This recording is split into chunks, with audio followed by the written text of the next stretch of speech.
ఈసారి 4గో ప్రయత్నంగా మళ్ళా సీను, నేను మరికొంతమంది బంధువులు వెళ్ళి అక్కడ జొన్నగడ్డ ప్రాంతంలో మరికొన్ని వ్యవసాయ భూములు అయితే చూడడం జరిగిందండి.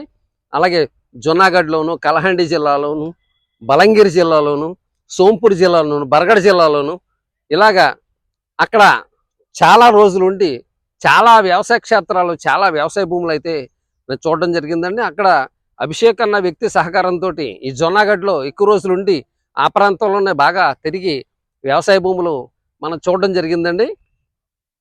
అక్కడ ఉన్నటువంటి వ్యక్తులను పరిచయం చేసుకుని ఈ వ్యవసాయ భూముల యొక్క మంచి చెడ్లు అంటే డాక్యుమెంట్స్ క్లియర్గా ఉన్నాయా లేదా, ఈ నీటి సౌకర్యం గురించి కానీ, వాతావరణ పరిస్థితుల గురించి కానీ, అక్కడ తెలుగువారు ఎవరన్నా ఉన్నారా లేదా, ఇలాంటి విషయాలన్నీ కూడా మేము గమనించడం జరిగిందండి. అక్కడైతే తెలుగువారు చాలామంది ఉన్నారు. డాక్యుమెంట్స్ క్లియర్గా ఉన్నటువంటి పొలాలే మాకు చూపించారు. ఆ పొలాలన్నీ కూడా మేము చూడడం జరిగింది.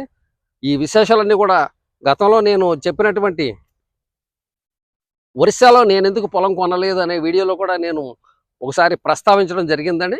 వీలైతే ఆ వీడియో కూడా మీరు వీలైతే చూడండి. ఈ రకంగా అక్కడ తిరగడం జరిగింది. అక్కడే భవానీపట్నం దగ్గర అయితే మనకి ఒక వ్యవసాయ భూమి అయితే లభించిందండి. 60 ఎకరాల పొలం ఇది.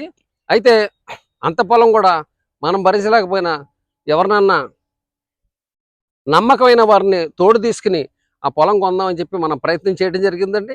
ఆ పొలం కూడా మన 3,60,000కి వారి దగ్గర బేరం చేయడం జరిగింది, తెలుగు వాళ్ళే. అయితే